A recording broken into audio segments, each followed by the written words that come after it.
Friends, welcome back to my channel. ఈరోజు అయితే మీకు ఒక పిల్లి చూపిస్తాను చూడండి. నాకైతే భయం వేస్తుంది చూడండి. వాళ్ళ అమ్మ ఏమో ఎలా చూస్తుందో చూడండి. నేనేం చేసేస్తానని పిల్లలు అయితే పాలు తాగుతుంది. వాళ్ళ అమ్మ చూడండి. నాకు భయం వేసి వచ్చేసాను, లేకపోతే ఉండేదాన్ని మేము.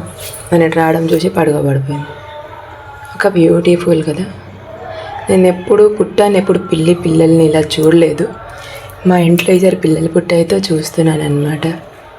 చూడండి, ఈ రెండు పిల్లలే. ఎక్కువ పిల్ల అయితే ఇంకా బాగా తగలోనేమో. వాళ్ళ అమ్మ కళ్ళు తీసి చూసింది. ఏం చెప్పైంది ఏడ్ చేస్తున్నది ఇక్కడ అనుకునేమో. చూడండి ఫ్రెండ్స్, పిల్లి వాళ్ళ అమ్మ వెళ్ళిపోయినది. నేను అందుకే వీడియో తీస్తున్నాను. చూడండి, నేను లైట్ వేగానే ఒక పిల్లి, ఆ పిల్లి చాలా చాలాది. పాపం ఈ పిల్లికి అయితే ఏం తెలియదండి. ఇదైతే ఎక్కడ ఉందో అక్కడే ఉంటుంది. వాళ్ళ మమ్మీతోనే వెళ్తుంది ఎక్కడికైనా.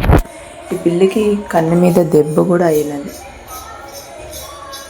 ఈ పిల్లి ఇక్కడే. బట్ ఈ పిల్లి చూడండి ఎంత చాలా చూసారా, వెళ్ళిపోయింది. చూడండి ఫ్రెండ్స్, ఈ పిల్లి చూడండి యాక్టివ్ పిల్లి ఎలా అవుతుందో. పాపం మా పిల్లి అయితే జడిసి, ఆ పిల్లి నేను లైట్ వేయగానే వెళ్ళిపోయిందట. చూడండి, ఈ పిల్లేమో ఇక్కడే ఉంది, మెల్లిగా వెళ్తుంది. ఈ పిల్లికి మేబీ కన్ను మీద ఏమో దెబ్బ అయిపోయింది అనుకుంటా. చూడండి, ఈ పిల్ల అయితే మెల్లిగా అన్నీ చేస్తున్నారు. ఈ పిల్ల చూడండి యాక్టివ్ది. చూసారా, చూడండి అది ఎలా అవుతుందో చూడండి.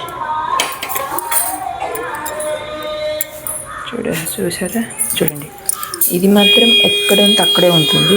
ఇది చూడండి జడిసిపోతుంది అనమాట. తనకి తెలుస్తుంది, అంటే వాళ్ళ అమ్మ నేర్పించేసిందేమో. చూడండి వెళ్ళిపోయింది. చూసారా అటు వెళ్ళిపోయింది పెట్టి కిందకి. అంటే వాళ్ళ జాగా అనమాట. అదాకా వాళ్ళు పుట్టిన బట్టి అక్కడే ఉంటున్నారు. పాపం ఈ పిల్లకైతే ఏమీ తెలియదు ఫ్రెండ్స్. చూడండి, ఈ పిల్లకి ఏమీ తెలియదు. చూడండి, ఆ పిల్ల వెళ్ళిపోయింది. ఆ పిల్లి మళ్ళీ కనిపించదు మనకి. చూడండి, ఆ పిల్ల ఏది కదా, అది వెళ్ళిపోయింది. అద్దో కింద ఉంది. ఈ పిల్లి మాత్రం చూడండి ఇక్కడెక్కడ తిరగకుండా. చూసారా. ఓకే ఫ్రెండ్స్, వీడియో లాస్ట్ వరకు చూసినందుకు థ్యాంక్ యూ. లైక్ చేసి సబ్స్క్రైబ్. ఫ్రెండ్స్, ఇద్దరు అబ్జల్లు ఎలా పడుకున్నారు. ఓ మై గుడ్, ఆ పిల్లి దాంట్లో పడుకోబడిపోయింది అనుకుంది. అది దాంట్లో అంటుకుంది మేబీ. వచ్చేసిందిలే. ఆ పిల్లికి ఏమైందేమో, నాకైతే సరిగ్గా భయం వేస్తుంది. ఇంకో పిల్ల అయితే వెళ్ళిపోయింది. ఓకే ఫ్రెండ్స్, నాకైతే భయం వేస్తుంది పిల్లల్లో. చూసారా.